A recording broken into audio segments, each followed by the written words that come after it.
and also to look at go-to-market strategies. That's quite a lot for 3.5 year personality to develop over the years. Thank you, Adi. Thank you for such a wonderful introduction. Good afternoon, everybody. I'm Nitish Gulati. I work as a product owner / product manager with Agile Technologies. Along with that, I run my own website and blog, that is nitishgulati.com, focused on product management. Now, my today's talk is the coffee mug paradigm. I see a bit of a confused and puzzled expressions out there. So essentially, the talk is about this, the coffee mug. So, what is the case study all about? It's actually essentially about lean product marketing. But to be honest, I did not want to bore you guys to death with a lecture. So I thought, let's spice things up a bit and explain it through a case study. So essentially, I'll be covering lean product marketing, but through the coffee mug paradigm case study. So the case study covers the sector of food technology, very recently popular in the last year 2015, with many companies getting funded. The companies that I've covered here is Tiny Owl, Dine Out, and Swiggy.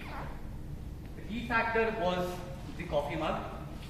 Startups were going nuts over it, and the focus was on distribution of free coffee mugs to attract customers to stalls. So I've given you a basic template as to what we're going to do. Let's jump into the water and see what the situation was all about. The model was offline marketing through stalls at various locations. The peak time to engage with consumers was segregated into 3 parameters, that is breakfast, lunch, and snacks. So the aggregate time for engagement was 420 minutes per day. And the location was Devrock, SEZ, Hyderabad. Now I've given you a basic summary of what it is all about. Let's get into a bit of data. So I've given you a bird's eye view of the entire matrix. So the first we have is staff at the stall, available at each stall. For Dine Out it was 3 to 5, Swiggy 5 to 7, and Tiny Owl it was 3 to 5. The stall positions were 2, each for Dine Out and Swiggy, and 1 for Tiny Owl. The number of days for which the stall was put up was 2 each, again for Dine Out and Swiggy, and 1 for Tiny Owl. So they were offering cashbacks. Dine Out was ₹100 on the spot. Swiggy did not have any cashback offering, and Tiny Owl had 100% up to ₹150. The mugs handed out, that is these coffee mugs, were 420 for Dine Out, 168 for Swiggy, and not applicable for Tiny Owl. I'll get into it in a bit as to how we reached to these calculations. Stall decoration. I've given them the value of simple for Dine Out. It was a pretty simple table with some people standing and selling and promoting Dine Out as a brand. For Swiggy it was grand, and for Tiny Owl it was moderate. I'll again cover as to how we reached to that conclusion. The engagement time was 420 minutes for Dine Out and Swiggy, and 300 minutes for Tiny Owl, since they were not present for the breakfast time. Now, what happens in real life? The chief marketing officer or a VP of sales will come to me and tell me, Nitish, you as a product guy have given me some sort of context to this case study. You have given me some sort of metrics, and you have given me some sort of observable data. And it's somewhat measurable. So it's somewhat measurable, but is it really working? How do I judge that this thing has worked right for me and this thing has worked wrong? And I should improvise over this step. So the context to this underlying problem is that it's not really lean. Secondly, where are the key performance indicators? So we have some basic metrics, we have some data to tie to those metrics, but we do not have any KPIs to define an exact logic as to what is happening. If KPIs exist, which facets of a coordinated marketing campaign are having a positive impact on them? In simple words, what are those KPIs through which I can measure and tell that these things are working right for me? This strategy has worked out to be correct for me, or for the department, for the product, for the company. So let's introduce something called lean product marketing to answer these questions. What exactly is lean product marketing? Now, before getting into the hands-on stuff, I'll introduce you to a bit of theory. Validating learning and being able to judge the needs of early customers. Identifying the minimum viable product and being agile around it with respect to marketing. Value experimentation over planning.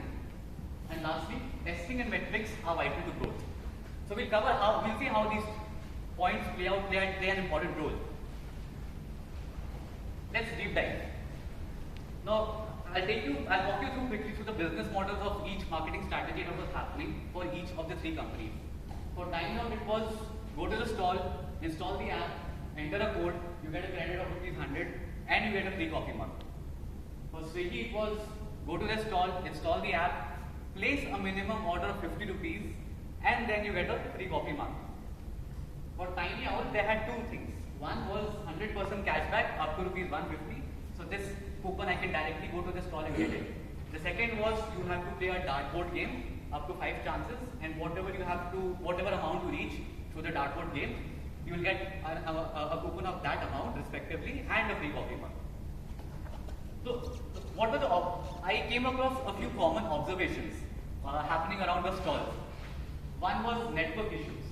So India is, as a country, still struggles with 3G network, and I have been a very vocal advocate of this, that you have telecom companies publicizing 4G like anything, but I still do not have a 3G connection, a proper 3G connection. So the second observation was time to register pre-download. So but that is kind of indirectly ties into the 3G network, because it does take them some time to register and to apply the code.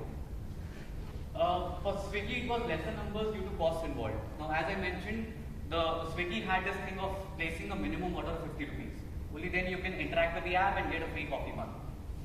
For Tiny Owl, there were of course network issues. There was time to play the game involved, and breakfast time not included. That is the loss of 120 minutes. Now, overall assumptions and these have been based on the observations that I made across the two-day time period. That for Dine Out it was 2 minutes for the entire process. For Swiggy it was 4 to 5 minutes, and for Tiny Owl it was 3 minutes. Now, as I've given you some business factors as to what the entire marketing model was all about. Let's get into some sort of metrics which are measurable and something which might not be measurable but still needs to be taken into account. So we'll go for the tangible factors first. So the staff at stall, assuming that they were paid on a per day basis, then these would have turned out to be this much: 7,500 for Dine Out and Tiny Owl, and 10,000 for Swiggy. The rent of the places, the place was 28,000 for 2 days and 14,000 for 1 day. Cashback offered. Now Dine Out was straight away giving ₹100 credit into your app. So that led to 42,000 of cashbacks. Swiggy did not have any cashbacks. Tiny Owl, assuming that all the people who collected their coupons actually ended up using it, so they spent around 40,000 on the cashback. The mugs costed around 21,000. That was depending on the metric I showed you here, that 420 mugs were handed out and 168 for Swiggy. So for Swiggy it was 8,400 and Tiny Owl it costed around 5,000. But that is on an assumption that at least 50% of the people who took the coupons went up and used Tiny Owl. Stall decoration. It's almost similar for Dine Out and Tiny Owl. Reason being that Dine Out had a pretty simple table setup, and few people standing promoting the brand. Tiny Owl, the difference was that they had a dartboard game along with it. For Swiggy, it was pretty bland. They had 3D logos, LCD TVs running videos, pretty awesome and amazing. So the orders achieved, Dine Out, none. Swiggy, orders achieved value of ₹8,400. Tiny Owl, again none. So the total comes out to this: 61,500 for Dine Out, Swiggy 48,000, and Tiny Owl 17,500. Now I would like to draw your attention to the key point that is highlighted here in the red: ₹8,400 for Swiggy. So what happened here? Swiggy was able to recover their cost, the manufacturing cost of their mugs, by ensuring that users place a minimum order of ₹50 on their app. Now what did that lead to? That led to a strong customer acquisition strategy. Whereas in the case of Dine Out and Tiny Owl, I still have Dine Out's club. I have never used Dine Out's app, to be very honest. I have Tiny Owl's coupon. I used it once. I never went back to it. Now I'll cover a few non-tangible factors which can be a bit difficult to measure, especially in the world of big data today. Stall attraction.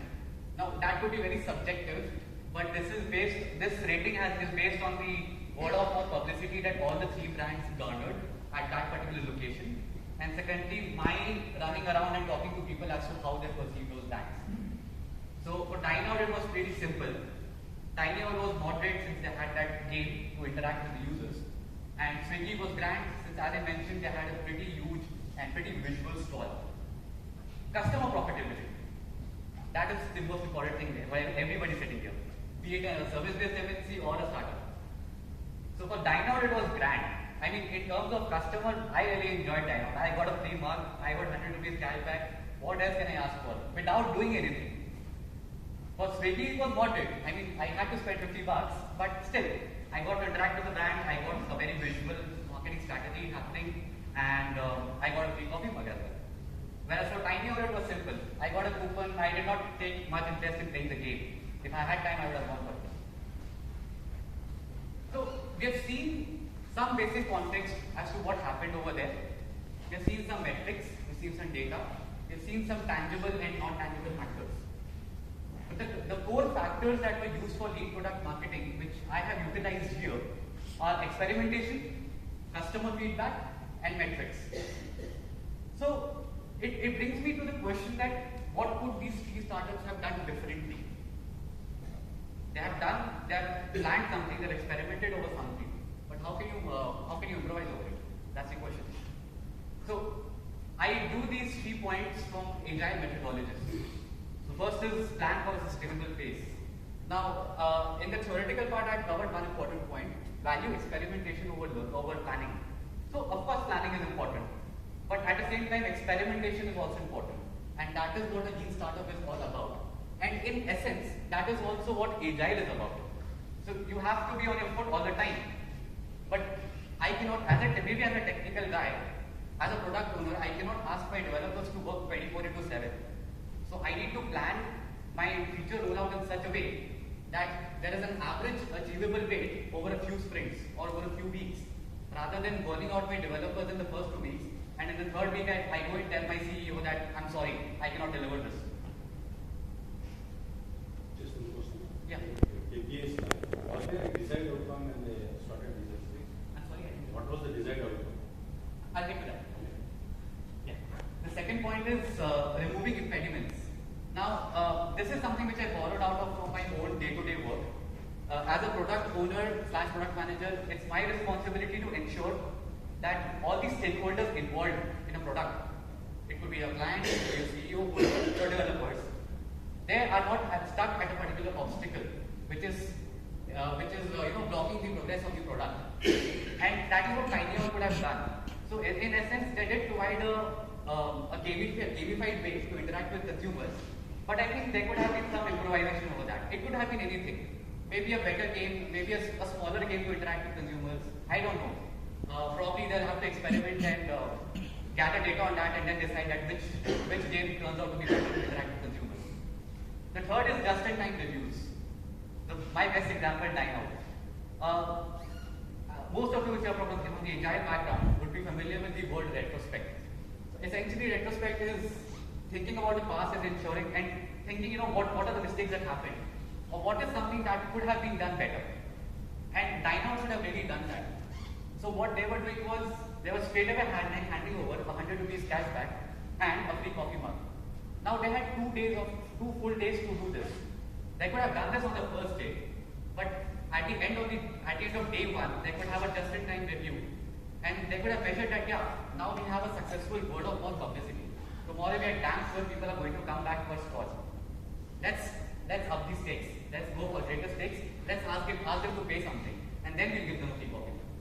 So that is where they could have dynamically or in a lean fashion implemented something new and tried it out at the same time, at the same location itself, rather than waiting for the next city or the next month to vary their strategy. So the case study is done, but our goal for this case study is to judge who came out better and what we can learn from that. Now I've covered 3 core paradigms based on which we could judge or we could decide which startup worked out better in terms of their product marketing strategy. First is consumer is the king. Again, as I mentioned earlier, Dine Out was the clear-cut winner.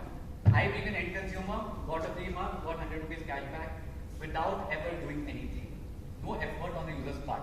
So as a consumer, I was very happy. That's a different scenario that I did not end up using that app. The runner of course tiny out, reason being because of the dartboard game. So it provided the end consumer the ability to interact with the brand in some fashion. So of course tiny out is an app. The core interaction should be on the app, but the point that I'm trying to bring out here is that why tiny out came in as a close runner is because the user was able to interact with the brand, and that would subsequently move into interaction with the product as well. Second is the wow factor. Swiggy came in as a close runner-up to Tiny Owl, reason being of their very visual stall, huge 3D logos, huge LCD TVs running videos. I mean, if I'm walking down a lane and I see a McD, a KFC and a Swiggy would still be distinguishable. That was the quality of attractiveness of the brand. So, but where they lost out was in consumer interaction, which Tiny Owl provided actually. So they had a dartboard game. I could go and interact with the brand. Probably I could go and sit with the guy sitting at the stall, see what the app is all about. So that gave a facility to the end user to actually interact in real time and in the physical world. The most important point, the most important paradigm where I've judged these three brands is this one: balanced marketing strategy. Now that encompasses 3 points: ROI, customer acquisition, and customer retention. Where there is no runner, Swiggy was the clear-cut winner as far as those marketing strategies were concerned. And I get with why. First is customer acquisition. By ensuring that a consumer had to place a minimum order of 50 rupees, they ensured that a customer is locked onto their app. Second, ROI. Now I showed you these slides where they have recovered the cost of manufacturing mugs right from the consumer itself, and without actually bombarding it on the consumer by showing, you have to pay this amount, that is why you're charging it. The third thing is customer retention, and this actually ties into both ROI and customer retention. Now, as compared to the other two brands, Swiggy acquired a less number of users, I would say. Dineout and especially Dineout was able to gather a lot of contact information, a lot of app downloads. But that doesn't work. You need to see who is actually going to use your app. Downloads is fine, but what will happen post the download? That is more important. So in terms of customer retention, now once I as an end user has used Swiggy, I would be more comfortable. The recall value of me as an end consumer would be more towards Swiggy. Since I have used the app before, probably I've had a good service, and I'll be like, let's flip out my mobile. Maybe I have a Dineout or a Tiny Owl, but I'll still venture out to Swiggy. Probably even remove Tiny Owl or Dineout from my mobile. So customer retention is where Swiggy won, and that in effect ties into your ROI. Because if you are able to retain customers, your ROI will automatically be. Now, we've judged what the three startups have done. But what are we trying to gain from this case study? It's about learning lean product marketing in terms of Agile. So lean product marketing is a cycle. It's not a big bang approach. Now, as I mentioned, Dineout's example, they had 2 full days. They could have done a just-in-time review at the end of day 1 and gone ahead with something new in day 2. Again, that's an assumption. They might have done it in their other marketing campaigns. Has something akin to an MVP. I don't know how many people are familiar with the Agile methodologies here, but the most common term that you come across is MVP, minimum viable product. What is an MVP? Something which you have some basic usability, you have some basic functionality, where a user can come in and use your core offering. So that is also necessary for marketing strategies. You need to have some sort of MVP in place. Measurements like burn down charts are important.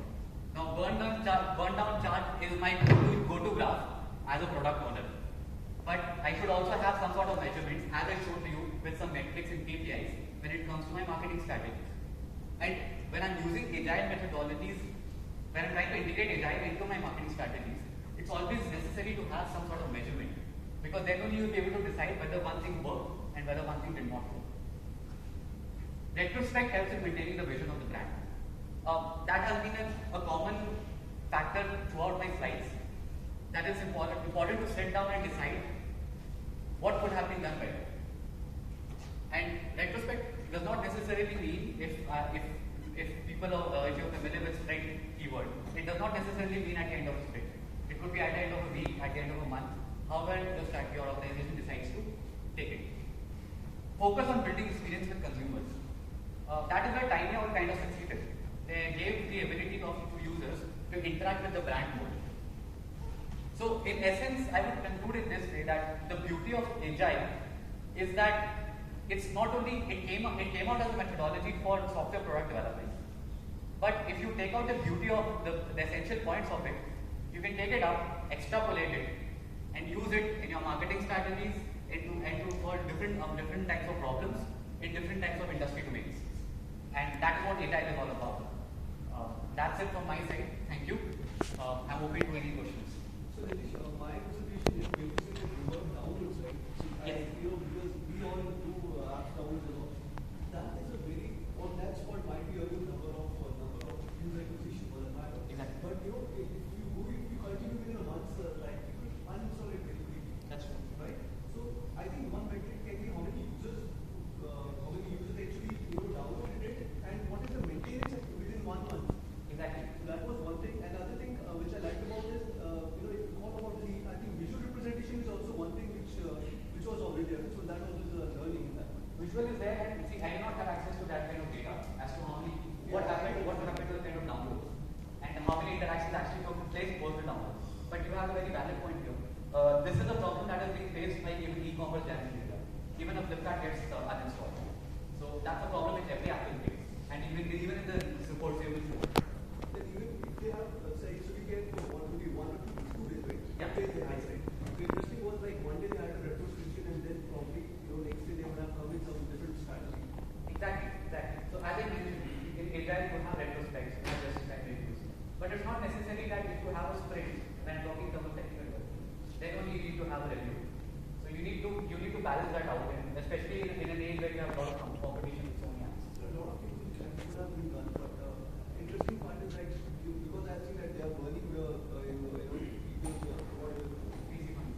Yeah, they are just burning your money. Yeah. Otherwise, they are actually they own the money. They own money. Then probably a lot of things they will. That's my own observation. Yeah, but when you put in your own money, you will have to spend it a lot. That's why I'm saying this because I've used this weekend now, and I've taken a lot of freebies from there, which I feel that if I was my brand of my own, I would have saved it. But then if you would not have done it, somebody else would have done it. So that's a debate that will keep going on. Yeah, yes, please. Yeah, very interesting, details that you got out here. What prompted you to do this kind of an analysis? What was the trigger? Well, that's a tough one. What prompted me to make this case study? What prompted this particular, thing to happen? I think in today's world, when we have so many mobile apps and web apps competing with each other, and as a product manager, it's my responsibility to ensure that if I'm building a product, I should be able to differentiate it in some way.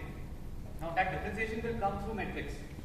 Of course, users are even if it's a B2B ERP, which service-based MNCs thrive on, at the end of the day, some user sitting in some other company is going to use it. So once they use it, I need to understand how they're using it, what sort of metrics are going into it, how the product is being adapted by the users. Maybe I should take their suggestions as well. So in a real world context, this becomes very, very relevant as to what your users are going to do or what your users actually want. And that is what, as a product manager, my first question is how this feature will impact the user. So that is what prompted me to actually. You're right, actually. So I guess my question was, so what you're saying is that these are the reasons why this is important, which is true. It's very, very important actually. But my question was that what prompted you to pick it up?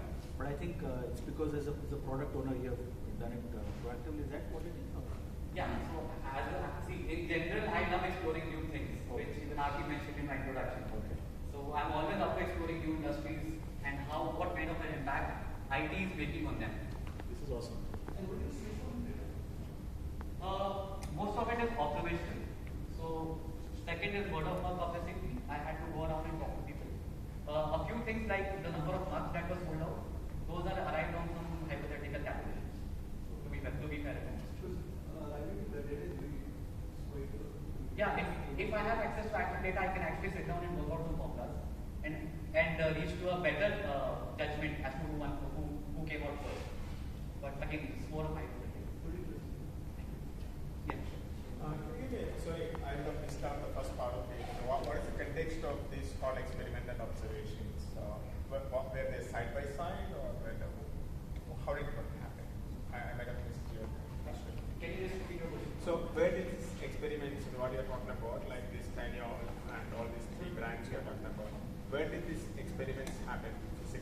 So physically, prior to Bangalore, I was in Hyderabad, and that is when I got I was in Hyderabad Yeah. prior to Bangalore, Yeah. and that is when I got an opportunity to observe them in real time. Yeah. So because Was it in the same event? Or in the same location. So Same location. I think you messed up on the first slide. Yeah. So yeah, So I missed that. it was on different days, but at the same location and exactly the same menu.